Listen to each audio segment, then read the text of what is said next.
Hello, Internet, and welcome back to Story Nook. We haven't read this story in a while, and now that I'm sitting down, I'm suddenly having pain in my ribs. That's great. Thanks, period. You're so wonderful for that. Excuse me, bro. I just, ate a whole bunch of cookies and cream ice cream because I was just like, I'm in pain, I'm uncomfortable. Give me the CBD. So I took some of that and I ate some food, and now we're gonna read more of Villainess Level 99. I may be the hidden boss, but I am not the Demon Lord. Written by Satoru Tanabata and illustrated by T. Where were we left at? I think we're facing the Demon Lord, right? Chapter title? Yeah, faces the Demon Lord. See, this is the last one in. And I was talking to my sister. We might read Pride and Prejudice after this. But go ahead and grab your tea, your coffee, your hot cocoa, whichever one you want. And we will continue reading, because I do remember we left right here off at these 3 little stars. Isn't that awesome? But I've got like some other light novels we'll be reading after this, and then my sister was talking about Pride and Prejudice, so I might read that as well. Let me know. Also, I hope you're all doing well. It's been a while since I've read this story. Last time Yumilia got stabbed. So yeah, we're gonna continue forward, and I'll tell you about all the stuff I've been running around busting myself off with, and Story Nook possible schedule for uploading for this year. I've got like stuff already recorded that has not been made public yet. The herd of monsters that suddenly appeared in the kingdom of Ashlyn was headed straight for the royal capital. If the monsters were able to invade, then the royal capital would not be the only place affected. There would be extensive damage to the entire kingdom. The Margrave of Ashbaten's army was also part of the combined forces, gathered to stop the monsters. However, they didn't send many soldiers out. They also had to reserve forces in the event that another kingdom used the commotion to invade. Even the Margrave himself wasn't present. With a small group of expert soldiers, the Ashbaten army was performing the best out of all the troops in the combined forces. This was partially due to the high level of skill that was required to protect the borders, a task the Margrave's army was famous for, and this was not the only reason. Third platoon, take 3 steps back. I'm going to create a dirt wall. Second platoon, switch with the first platoon. La la la la la, where it is hard. The young commander directed the Margrave's army by sending out instructions with wind magic, while at the same time creating a defensive fighting position with his earth magic on top of the vitality fighting in the front lines. Little master, you're doing too much at this rate. You won't last till the end, the lieutenant, a veteran of the army, said calmly. I think I'm too old for little master now, don't you think? Shall I call you Sir Patrick then? Stop that, you're giving me chills, Patrick shivered. I get your point though. I'll step back a bit.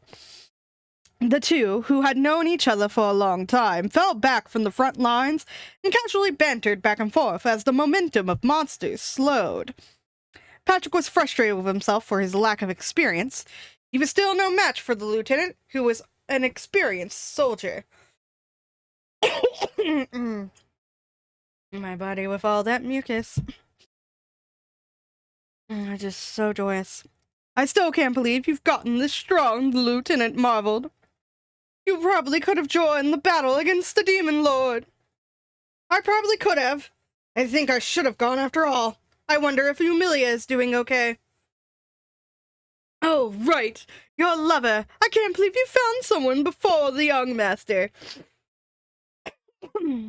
Patrick wondered why his older brother got to be young master while he was still called little master, but he kept it to himself. Patrick stepped further away from the battlefront to take a small break. As he was hydrating and refueling with some of the other soldiers, a voice rang out from the distance.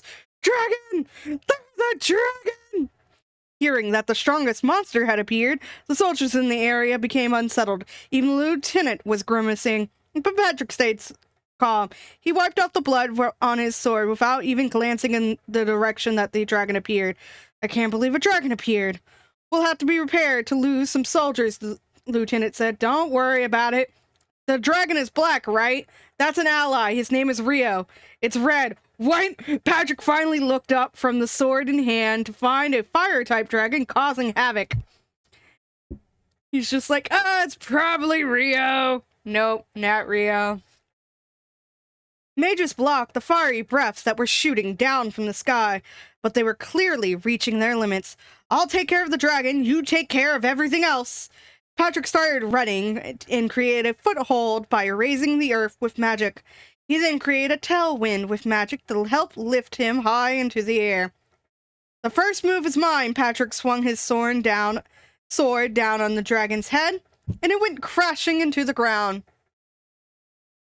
The soldiers immediately surrounded it to follow up on the attack, only to find that it was already dead. Go, Patrick! When Patrick gently landed on the ground, cheers erupted at the birth of a new champion. On the other hand, Patrick was mainly relieved that there weren't any victims, given how late he was to handle the dragon. "This time it's wyverns," a voice yelled out. "A herd of wyverns is headed this way." Once again, Patrick geared up for battle. Wyverns were similar to dragons in their ability to fly, but their strength and size weren't anything special compared to dragons. They were weak in comparison, but they weren't monsters with low battle skills by any means. Their strong flying capabilities were also troublesome. Patrick looked into the distance and could already count a few dozen wyverns. "I can't reach them with arrows, and we don't have enough mages. There are too many for me to handle on my own," he said aloud. He didn't think they would lose regardless of how many wyverns there were, but with that many, there were bound to be a few that slipped through. Patrick couldn't fathom the damage a wyvern could cause if any made it to the royal capital. Patrick helplessly stared at the herd of wyverns that continued to make their way closer. The next moment, a flood of black magical energy rained down from even higher up than the wyverns. The herd of wyverns was sucked into the dark-type flood and disappeared without a trace. What came down from the sky was a jet-black dragon. It was this dragon's breath that destroyed the herd of wyverns. The size of this dragon was incomparable to the one that appeared earlier. Its claw and teeth were sharper than the sharpest of swords. A massive amount of magical energy was overflowing from the corners of its mouth. The dragon was omnivorous, but at the same time, it was something divine about it. The wyverns were taken care of, but the soldiers were shaking with fear from the dragon they thought they would have to deal with next.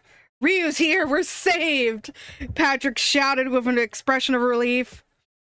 "Calm down, everyone. That dragon is an ally." Just as Patrick said, Ryo showed no signs of attacking the soldiers and only fired his breath onto the monsters. Eventually, Ryu slowly descended to Patrick's side. The surrounding soldiers watched from a distance. "Thanks, Ryo. You saved us.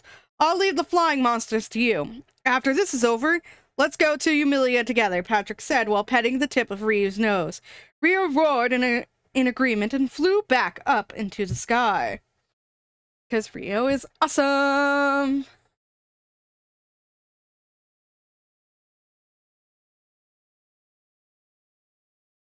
After Ryo joined the battle, the defense had more room to breathe. "You even killed a dragon on your own," the lieutenant praised, standing beside Patrick. "I'd love to know the secret to your strength. First, you carry an amulet of growth. Then you use a monster summoning flute in a dungeon. Hold on, there's no way I could do something so insane. I'm sorry, but that is the method she uses?" "No need to apologize. I think it's insane too," Patrick reassured. The lieutenant had turned pale at the eccentricity of Yumilia's style of level grinding. "Little master, are you by any chance carrying an amulet of growth right now?" Right now, I have an amulet of protection on me. We made a promise to each other. Good. As long as you have an amulet of protection, you can avoid instant death. She is really something for not carrying one when level grinding. A situation where you could die instantly, huh? I think an amulet of protection might be useless for Yumilia. Patrick couldn't imagine a scenario where Yumilia would need to be saved by an amulet of protection. I'm so sorry, sir. Your girl's been stabbed. And it is not fair.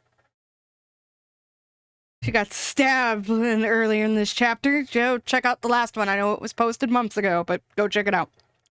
She would probably be able to instantly defend her vital organs and use recovery magic to immediately get back on her feet. As long as it wasn't a surprise attack with the element she was weak to.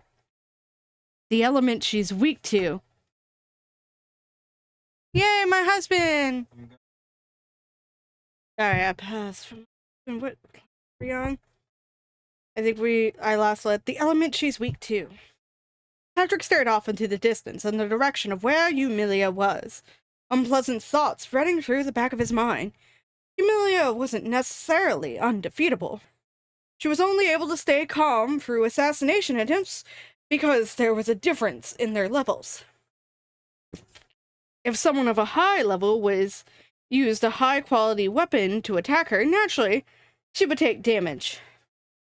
Yumilia, stay safe, Patrick whispered to himself while gripping the amulet around his neck. And now we have these 3 dots, and we'll end here. So thank you all for being here for the Story Nook, enjoying things. I've been busy, so there was an incident where we had to fix an electrical outlet because one wall just was not working. That happened. A relative who we live close to, a relative got in a car accident in another relative's car. Now that relative and all 6 of the people in their house have no vehicle. So my husband's been taking my car and trying to help them because we only have a car. I also think he's supposed to go to Marietta soon. Because they've been going all the way up and down looking for cars and such. But I hope you're all staying safe, staying well, and all that good stuff. Let me go ahead and read the Patreon and Ko-fi supporters, because I have been doing more work for Patreon. I've got Ko-fi's open. I have commissions open up my Ko-fi. I also have been writing books and publishing them. You can find those in the description. I'm pretty sure, I think I list all the ebooks I have. You can find them on Amazon, Smashwords, Barnes & Nobles. Smashwords does sales, I think, pretty frequently. And most of them are $1. I'm also working on a graphic novel that will be published. But Patreon Ko-fi supporters: Kaleidoscope Chick, Tweety Kicks, Axel1154, Cassie G, JSDS, Axel Akaraz, Pizza Nene, Semi-Random Sevens, and Micah. Commission me or support me one time on Ko-fi, and your name will forever be read here, as well as you can, any supporter on Patreon, be it free or paid, your name's being read in the credits. You also get early access, you can see the whole entire draft of the graphic novel I'm working on, all the pages and the layout and everything. You'll also be seeing my live streams and stuff early, because I make some of those live streams private afterwards, so you'll have permanent access to those. Early access to I've been working on desktop designs, you'll have those. And probably I'm working on setting up a online store for prints and some acrylic charm earrings I've been making, so I'll probably have a little discount for that as well. You also get to download coloring pages and stuff I make for free. I made Valentine's Day cards this past February, so if you want to go check those out, you can download them and print them on your own printer and use them for friends and stuff. So yeah, have a great day, stay safe, stay healthy, all that good jazz. Bye bye.